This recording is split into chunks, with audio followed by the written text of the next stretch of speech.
MBA from Yale School of Management. And this is sort of a side thing because Paul has worked in marketing for over 15 years, focused on content marketing, thought leadership, and digital media. And also Paul just told me that he is now working on a very similar project about Jewish history in South Florida. So I think we have to say like Jewish history in South Florida. Wonderful. That's wonderful. That's so wonderful. I'm pleased. We're very excited to have you. Thank you so much.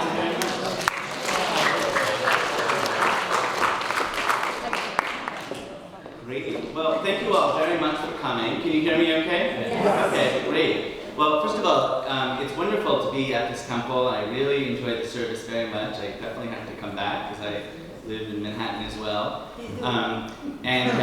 So just a few things before we begin. First, I just want to thank one or two people in particular for coming. I want to thank Laura Jean Monahos for her help in doing this.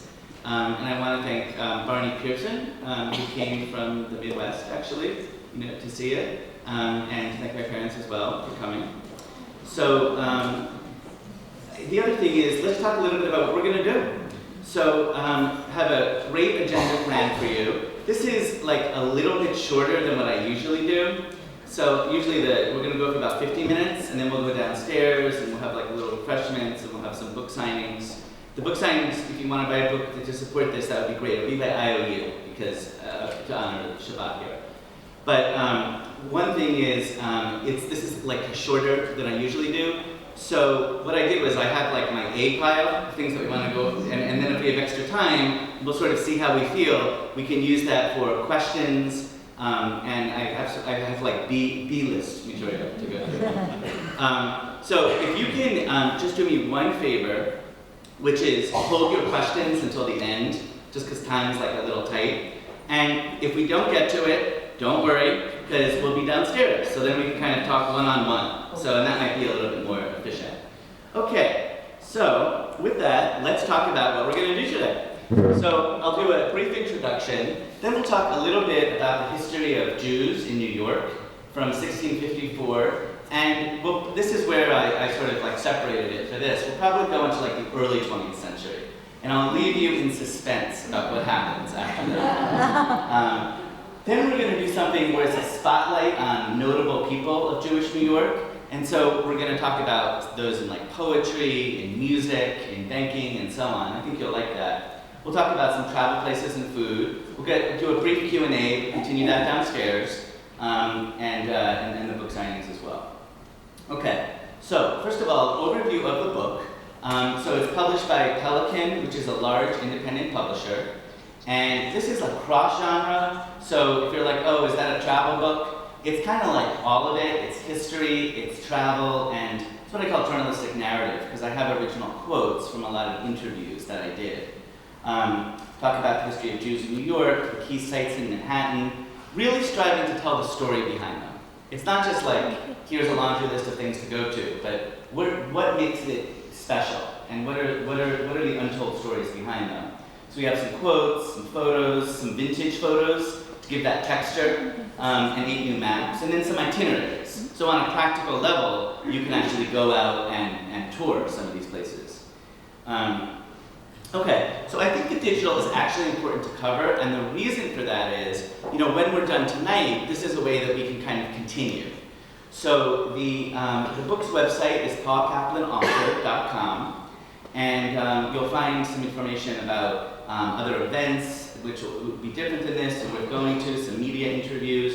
I also have a blog on experiential travel, which is kind of like a fun blog. Any of you, if you're dying to write a little travel story, I'm open to guest bloggers.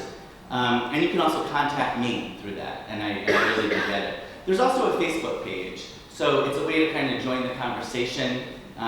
So again, the website is paulkaplanauthor.com, and the Facebook is facebook.com/Jewish New York Book. And on that page, it'll be like different happenings in New York City, some things you might not be aware of, and just some interesting kind of tidbits that come up. So love to have you join that as well.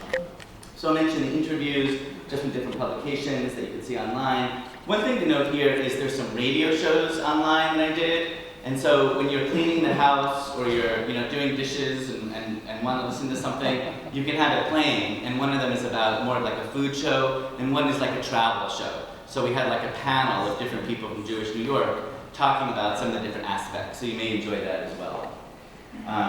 Okay, so with that, let's dive into our first topic, which is history of Jews in New York. So without looking, hopefully you didn't already, so what country did the first Jews in New York come from? Brazil. Okay. You guys read that? Okay, cheated. Okay. So this was like actually kind of like the Jewish Mayflower almost in May 1654 from Recife, Brazil. So we're talking about 23 who were fleeing persecution. So to understand this, we need to go back a little bit in the 1490s. So in Spain and Portugal, so what was happening in Spain in the 1490s? Right, Spanish Inquisition. And so if you think about a lot of these people in 1654, their ancestors were expelled from Spain and Portugal in the late 15th century. And a lot of this also had to do with who was in power. We talk about it more in the book. We won't go into detail tonight, but in terms of how the thrones changed by marriage, how that influenced Spain and Portugal at that time, and how that brought about some of the Inquisition. So some Jews flee to Portugal-ruled Brazil, but the Jewish practices and worship were largely banned. And this was very common under Spanish or Portuguese kind of owned land. This was also true in the US. When we look at Florida, for example, when it was under Spanish rule, you had a lot of the rituals and worship that were not allowed in the southern part of the country at that time, later.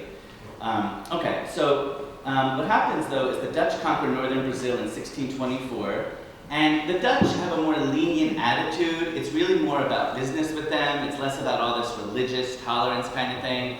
So you start to see Jewish communities emerge, less underground.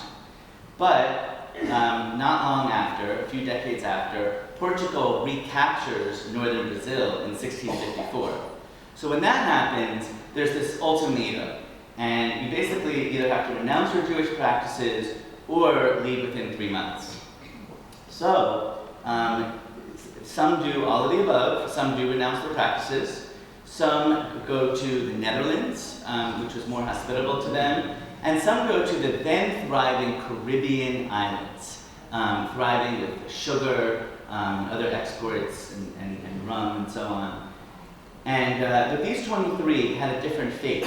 So they were on a boat. There's a lot of theories about what happened and kind of how they ended up in New Amsterdam. But their boat was seized by the Spanish and then the French. There was like pirating that happened. And we don't know exactly, but they agreed to go to this New Amsterdam, this colony that was fledgling by the Dutch, remember from 1624. And it had just really been settled not long after Henry Hudson's discovery of this island in 1609. So the 23 are on their way to this strange land, and the captain basically says, well, you definitely need to pay this fare, and I'm certainly going to sell all your properties, and if you come up short, then you're going to have a real problem, and you may be in debtor's prison. So when they arrived, they were short, and some did go to debtor's prison briefly, and there was a kind of a mixed reaction to them in New Amsterdam among those who were living here.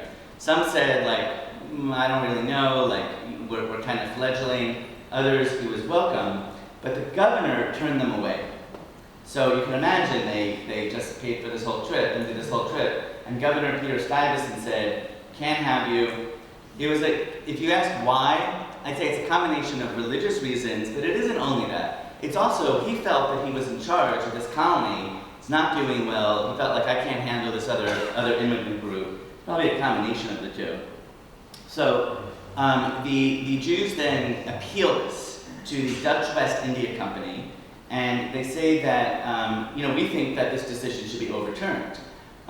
We've been very loyal, and we will make a good contribution here. So the Dutch West India Company reviews their case and basically says, we're going to overturn this decision, but you have to support yourself. You can't live off like the sort of public funds, as it were. So they stayed for a while, but they're actually, most of them are lost to history in terms of what happened. We think that most of them actually left due to, yes, lack of civil rights, but also to a poor business environment, as this was a fledgling colony. And the Caribbean offered more opportunity at this time. So in the mid-1660s, you have this character Asser Levy and his wife Miriam. And then in 1664, as you all know, the British come, and it basically, without too much of a skirmish, it goes from New Amsterdam to New York. So under New York, you start to see more emergence of a Jewish community. So you have the first congregation, Sharif Israel, also known as the Spanish and Portuguese synagogue. And this place, it originally was in different homes. It's kind of like underground. And eventually, they would have their first building in 1730 on Mill Street. So just to jump ahead, it'll be in different locations there. It'll be in different locations of what we call Midtown. And today is still actually the oldest congregation in North America. And later, when we look at the travel section, we'll look at something very special which is there, which is artifacts that are in that temple today, which go back to this time, go back to 1730. And it's among the few artifacts that we have in New York City from that period. So in the 1700s, Jews were a very small part of the population, and there were a lot of divisions over whether to be loyal to the crown or not. Some kind of were hedging their bets, and they thought, well, what happens if the British win and we're on the wrong side? Others believed that what was happening with the British was wrong. But after the colonists win, George Washington proclaims rights for the Jews, and basically that ushers in a whole new period where you have finally some of the few congregations, some of them split. You have B'nai Jeshurun, you have the proliferation of some other early synagogues. And then in the early 1800s, you have this notion of slavery, getting to the idea about whether it should be banned. Because slavery was in New York City, as it was in all these northern states. It was abolished here in 1827. So some were for it, some were against it. There was a lot of segregation, though, in schools and theaters, even after slavery was abolished in 1827.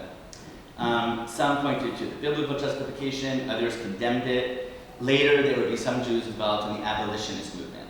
Others had significant business ties to it. Later, we'll talk about Emma Lazarus. So we think that her father, for example, in the sugar business, he had sort of this conflict of interest. So in the 1830s to 1850s, this is where we start to see some of the larger immigration period. Not the really big movement that's going to come in the late 19th century, but starting here. And a lot of it comes from the German Jewish immigrants. A lot of them leaving Germany, leaving Austria for various political and economic reasons, which we'll, don't have time to go into. But as they come here, they start downtown and set up some different temples. What was here at that time was a lot of Germans and a lot of Lutherans and Methodists. So in some ways it was sort of like a good fit. What we call today the Lower East Side and Alphabet City was Klein Deutschland. It was like little Germany.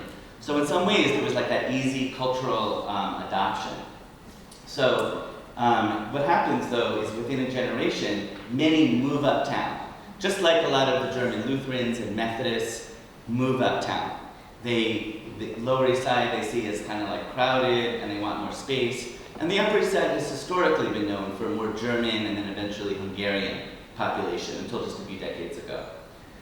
So you have kind of that dynamic. And then in the 1870s, 1880s, you have the influx of Jews more from Eastern Europe and Russia. And in a lot of ways, this is kind of like a very different group. Many of them don't speak English. Yiddish is, of course, the main language.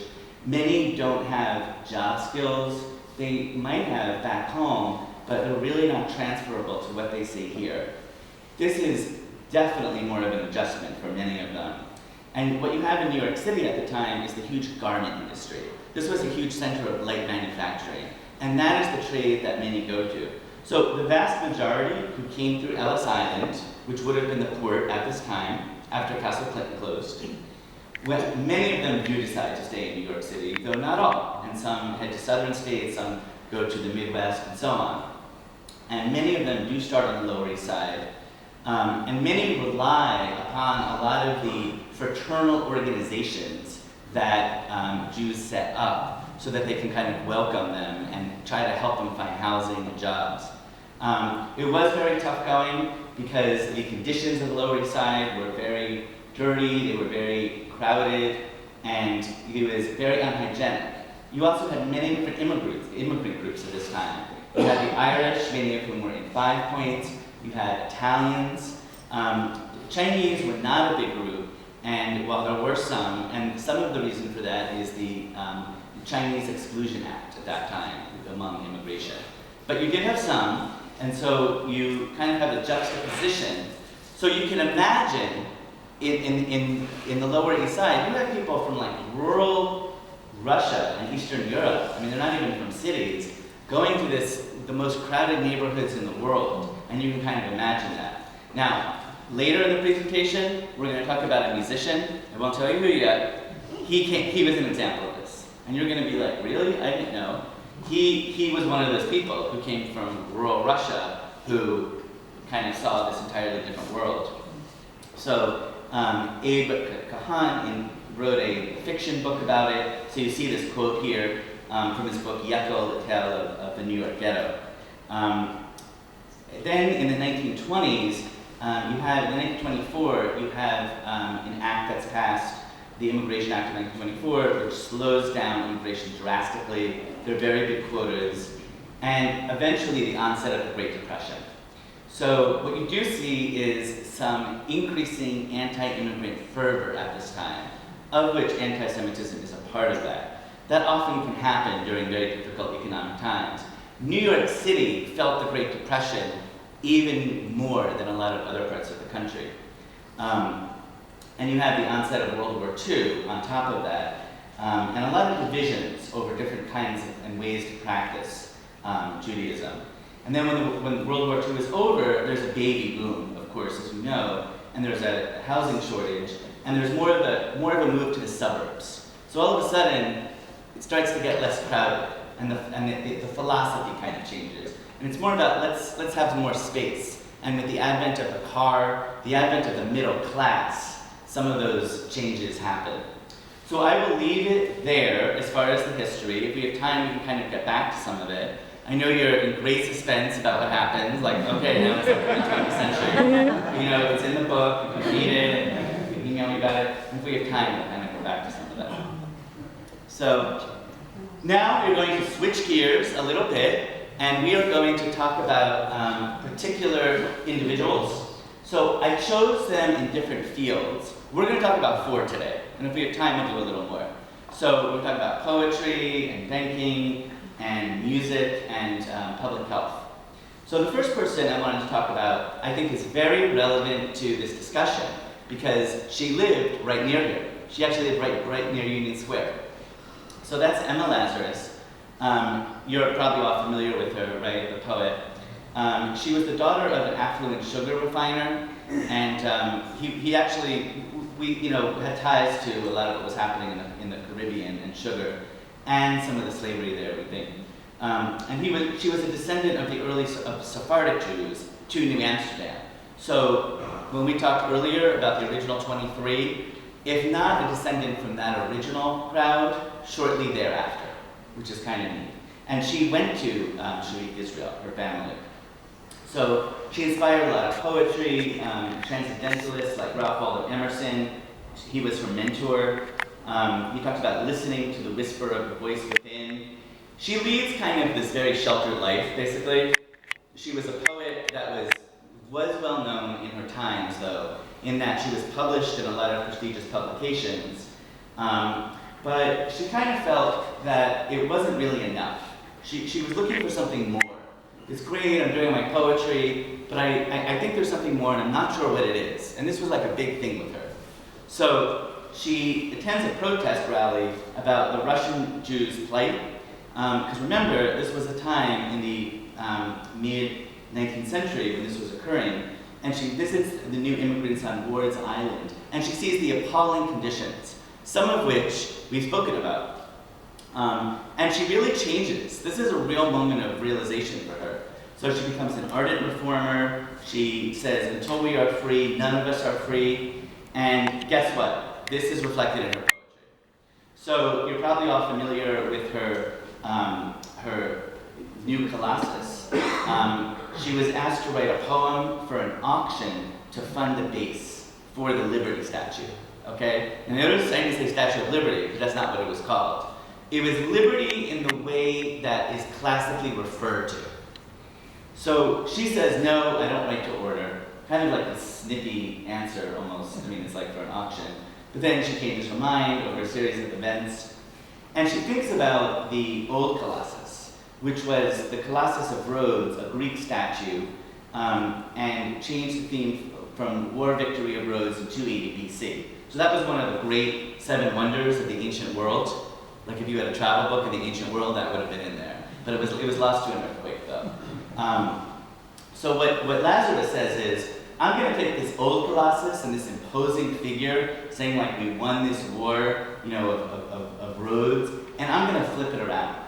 So she makes it more of a feminine presence, if you will.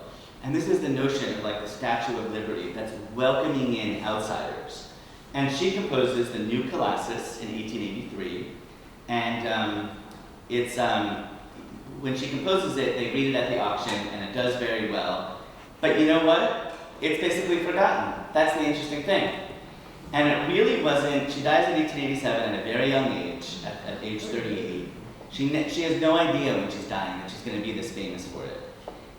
But what happens is, about 15 years later, some of her fans, if you like, read it, and they kind of like bring it to life, and they memorialize it on the Statue of Liberty, and it really becomes this notion of welcoming immigrants. And if you read a lot of literature about immigrants coming over here, a lot of them talk about that. And they talk about how that's one of the first sights that they see. There's even accounts of like the ship captain thinking like this ship's gonna like turn over or something, because everyone's going over to the side to see it. So we have to understand the symbolic value of this and the visual value. I think that gives you like some idea of her. So continuing from her, we're going to talk about someone in public health. Now, here's something important as we go through this, which is we want to connect the dots, and I'm going to do that for you. It's not just like, oh, we're talking about these 4 random people in Jewish New York. It's all related, and we'll connect it, and it's through connecting it that you're going to get a sense of kind of like the people behind it. So we'll do that, and she's a good person to do that with coming up. So now we're going to talk a little bit about Lillian Wald. Are you guys familiar with her? A little bit, yeah? A lot of nods? Okay. So she was similar to Emma Lazarus in that she came from this middle-class family in Rochester, New York, really didn't know anything about all of this kind of suffering in the Lower East Side, as neither did Lazarus.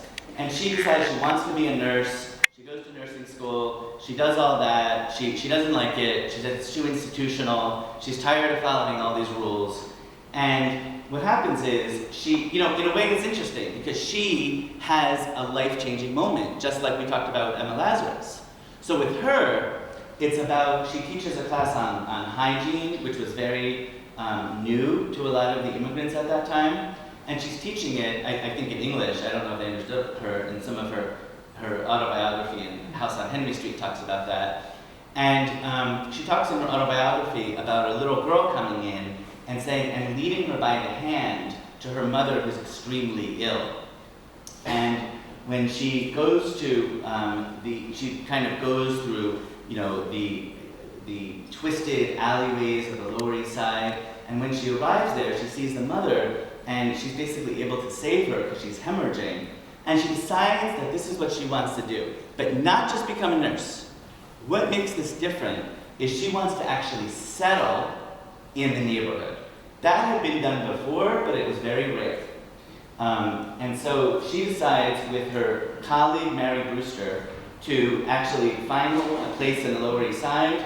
They're funded by a philanthropist, Jacob Schiff, who largely wanted to be anonymous, and his mother-in-law. And they basically go out and visit different patients. They go out to their home, and this is important because a lot of them would never go to a doctor. First of all, they couldn't afford it. And even if they could afford it, a lot of them were very wary. Like, well, how do we know this is going to work? So she went to them, and she also set up a lot within the Henry Street settlement. So over the years, she moved in there. It became this important settlement with many different nurses. And she describes in her 2 autobiographies, also Windows on Henry Street, which she also wrote, some important developments. So I'll just summarize them for you here, because I think they're important. One is about looking for the artistic merit within people. Now, I know that sounds cliche today. You're like, yeah, I always hear that. No, that was very unusual at the time, to look at someone really as a human and their potential in expression. So that organization and she were involved in opening the Playhouse, which is still across the street, the Abrams Art House, and some of you are nodding and you might see shows there. Another thing is, the organization that would eventually become the NAACP started on the 2nd floor there. So she was very into racial integration in classes at a time in New York City history where that was very unusual, if not very looked down upon. Just a few other quick things is, I think what's also interesting about her is she was for a lot of the labor reforms, because remember, work in this period was very dangerous. It was very difficult work. People would come to her door at the Henry Street settlement and say, I need help. I need help getting a strike. I need to organize. And she realized that it couldn't just be health. Well, what would happen is she joined some of that movement, but some of her backers say, we don't approve of this at all. It's one thing for us to give you money for health, but we're certainly not going to give you money for labor reform. So she has to make very difficult decisions, which is interesting. So a lot more to say about her. I'm writing a biography on her, though, so maybe we can have another talk someday, and then we can spend the whole time on her. There's a lot of interesting things to say about it.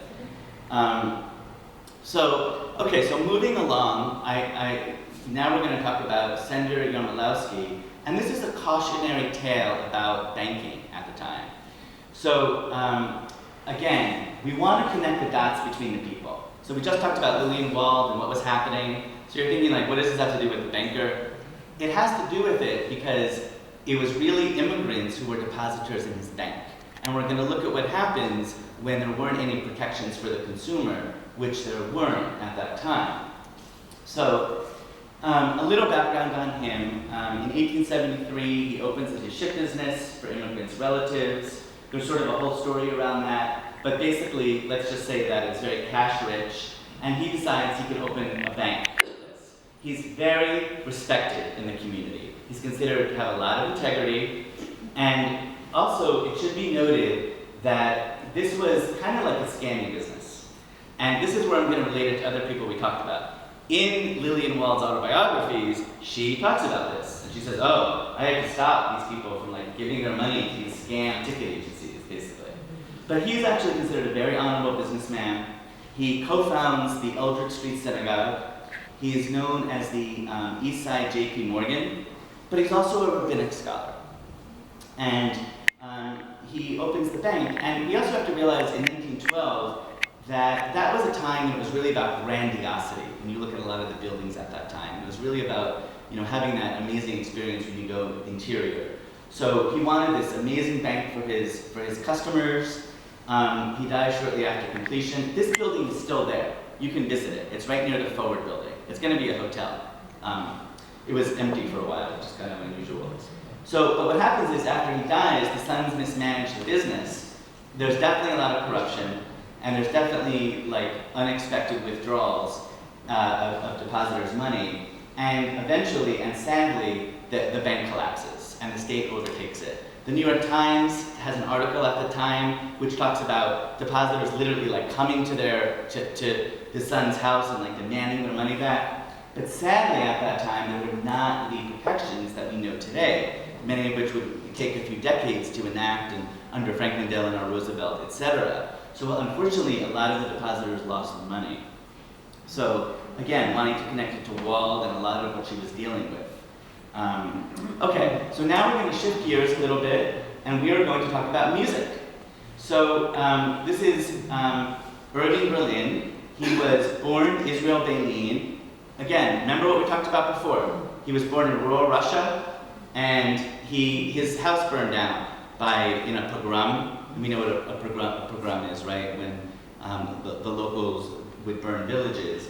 And his father, in a hasty decision, says, we have to come to New York. So they come to New York. They live on Cherry Street. So you can actually go to, I think the house isn't really there. You can kind of see where it was. Now here's where we're going to connect the dots. That was near the Henry Street. So this is, it's all kind of related. So he lives there. His father's a cantor, kind of inspires music. Father dies. He was a kosher meat inspector. And at age 14, he did something that was not unusual at the time, which is he decides to leave home.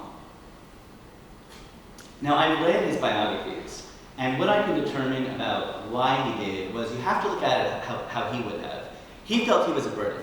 His siblings were working in basically sweatshops, and he thought, I'm a burden by being here. I need to go off and find my own, even at the age of 14.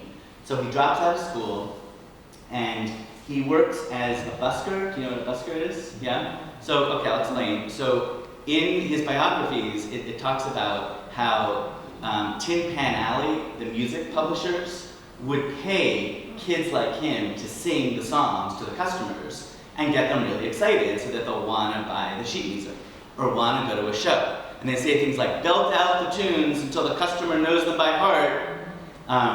And that was something that he did. He worked in a lot of saloons. He was a newsie, like the Broadway musical Newsies. And he self-taught piano. Amazingly, he never had formal education in music. Never. And the amazing thing is, he would become one of the most prolific songwriters that there is. So he wrote, this is an example of what sheet music would have looked like at the time, from Tin Pan Alley, which is around 28th Street between 5th and 6th Avenue. They called it Tin Pan Alley because you would always hear the chimes of the piano, and it was an alley, so it just got that nickname. And it had a lot of pretty covers. So this was one of his first hits, kind of hits, but he wasn't really that famous yet. And it's called Sadie Salome Go Home. And it's a takeoff, really. And a lot of his early work is about parodies. And there's some quasi Yiddish words in here. And it's very much around that parody.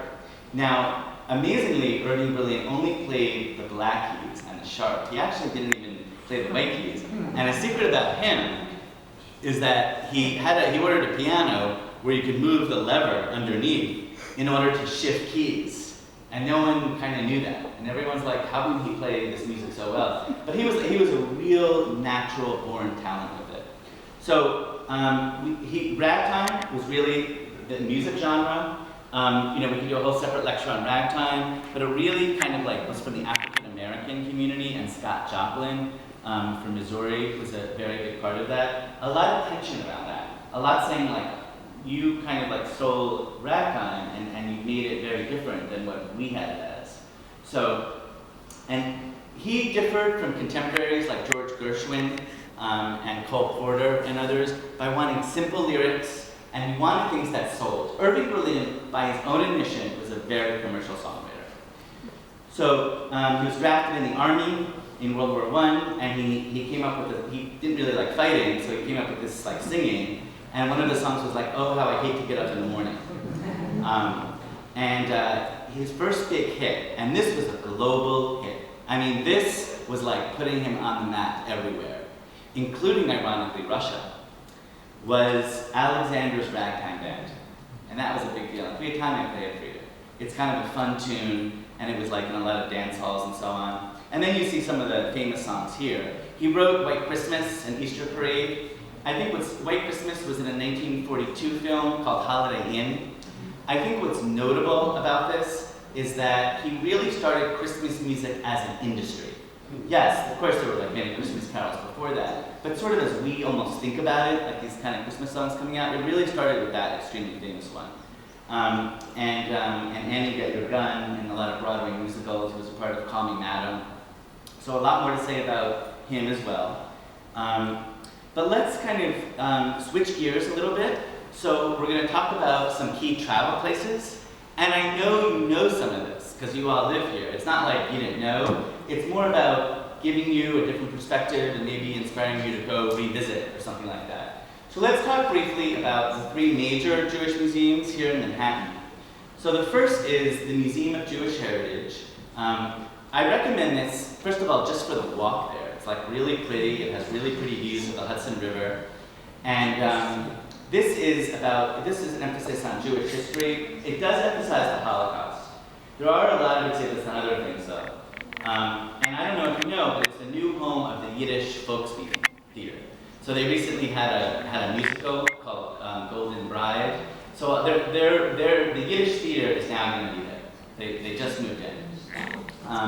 And there's a lot of symbols as you go to that museum. Like there's boulders in the garden with saplings coming out, like I show in this picture here. So it's about like the revival, you know, of the people from different events.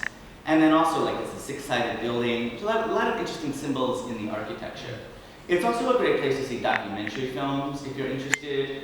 And because of its subject, some of them are about the Holocaust, but from the perspective of many that are probably lesser told, as you see some of them here. There's also the Center for Jewish History. Do you guys know that one? Yeah. So it's kind of like a one-stop shop for 5 different museums. That's what's kind of interesting. It's kind of small in terms of what you would see as a visitor, though, because I'm saying 5 museums, you're all thinking like, I'm going to be in here for like the rest of my life.